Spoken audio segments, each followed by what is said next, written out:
I'm Joe Feeks, editor of Poultry Health Today, and I'm with Frank Singleton of Frank Singleton Communications in Atlanta. And Frank, you're not just a specialist in public relations, but you've got, like more than 20 years experience in the food industry.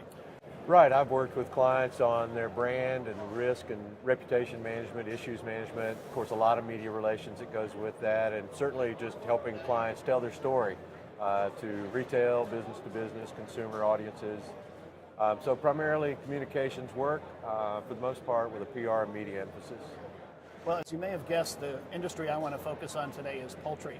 And one of the things I keep hearing, not just at this meeting, but at others, but that poultry industry is not doing a good job of telling its story. The antibiotics controversy is one good example of that. What, in your mind, as a PR consultant in the food industry, what can the poultry industry be doing better in terms of telling their story? Well, I think actually the very beginning of that statement, telling the story, is probably the crux of what they could do better. In this industry, it's a scientifically driven industry. It has implications on human health and wellness and those kinds of things. And so we have a lot of information, a lot of data. From a metric standpoint, we can make the case pretty well that our product's good or wholesome or healthy, but I think at the end of the day, we need to be able to tell a story that people can relate to, that makes that relevant to them and their needs, whether that's relevant to things like antibiotics. When people think they have the entire story, they actually don't. They don't understand the implications on flock health, on human health, or perhaps even on cost. And at the end of the day, a lot of the science that goes into poultry production has to do with producing a product that people want, that they're willing to pay for. You have to tell them that story, and they have to make an emotional connection to it. If you just throw data at them, you're essentially at some point arguing with them if they don't believe that story. Well, and that's what I wanted to ask you about, because you mentioned earlier that we've got some great scientific data in this industry, but when you start throwing data at consumers, they tend to glaze over, and some of them have their minds made up anyway. So how do you go about building and framing that story? Joe, I think you have to let people tell the story, and scientists are people too. And I think if there were a way to articulate through the scientists themselves and let them help tell that story about human health and about due diligence and about cautionary and extremely strident precautions that are taken in the food industry to make sure that that product's ready to go to market. You can look at some examples. The petroleum and oil industry comes through a crisis.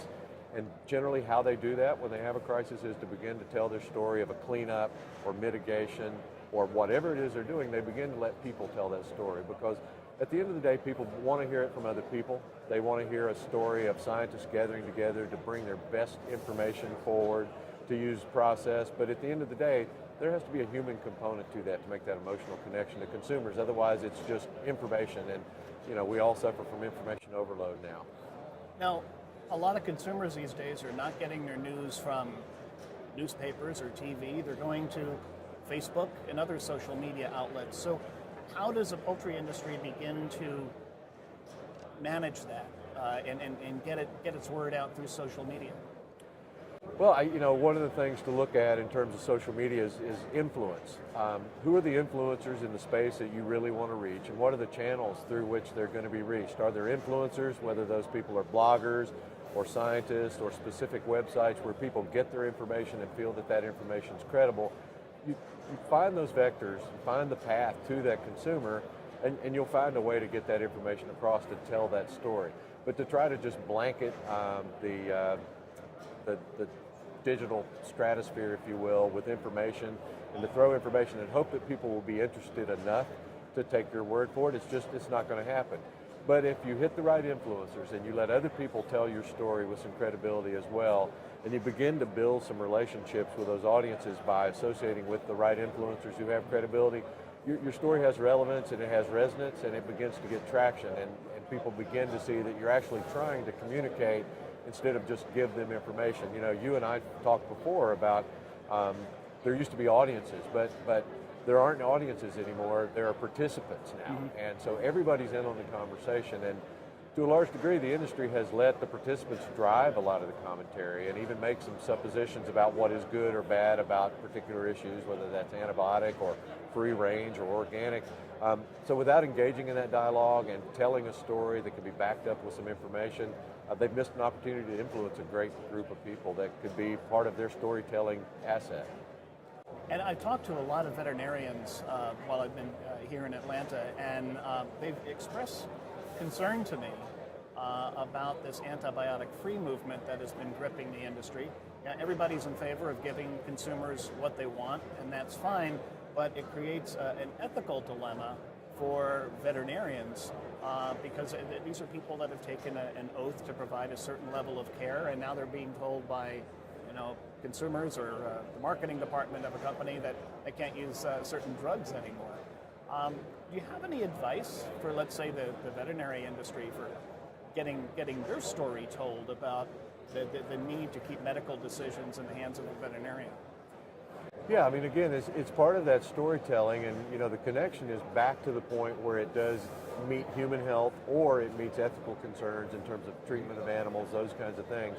But if they don't tell the story with a human voice, and whether that's on blog, social media, through webcasting, those kinds of things, or in general consumption in newspapers or magazines or on the general news, if they don't tell the story, if the story is produced and distributed by what you might call a corporate mouthpiece or a collateral piece or data-driven points of view, it's hard to believe it. It's harder to believe it.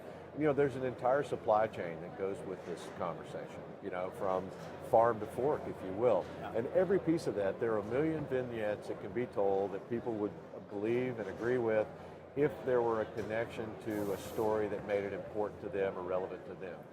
And that's all about identifying, who else is an influencer in this space? Mm-hmm. Who are some of the organizations perhaps that decry antibiotics? Is there a way to, if not have a conversation with them, at least engage the same audience and offer a counterpoint? It's very difficult to do. The industry, like any other industry, has a difficult time when you're going to get some criticism and some indignation, and that there's an organized effort to silence your point of view or at least to dismiss your point of view. But I think that makes it all the more important to get out there, because at some point, we live in an information age, and people are going to go out and they're going to vet their experiences or the things that they consume. No one goes on a vacation. We don't go to a movie or a restaurant without Googling it up and seeing what other people's experiences are. So that there's a repository for truth and information, but you have to engage it and be a part of it. And to do that, you have to be transparent. You have to recognize you're going to be asked some hard questions. You have to be able to candidly and straightforwardly tell what it is you know and where it is you have started from. You don't have to be perfect. You just have to be getting better. And again, I went back to the petroleum industry. There's some great examples there. You think about Exxon Valdez and where they were at the very pit of public opinion in the late 80s. And I think they made more than any other petroleum company last year in terms of net profit. So they've made their change, and they've articulated their point of view. You can look at companies like Interface, which is a carpet manufacturing company. The CEO of that company, he got evangelized, if you will, around waste and sustainability. And now sustainability is at the center of their message. And so they make carpet, and carpet has byproducts, and that's not all positive. And they're not perfect, but they're trying to do better, and they're trying to be more transparent and tell that story in ways that are relevant to people, so that people don't just make a purely emotional decision without some facts. Great points, Frank. Thank you so much. We've been talking to Frank Singleton of Frank Singleton Communications in Atlanta. Frank, thanks again for joining us. Thanks, Joe.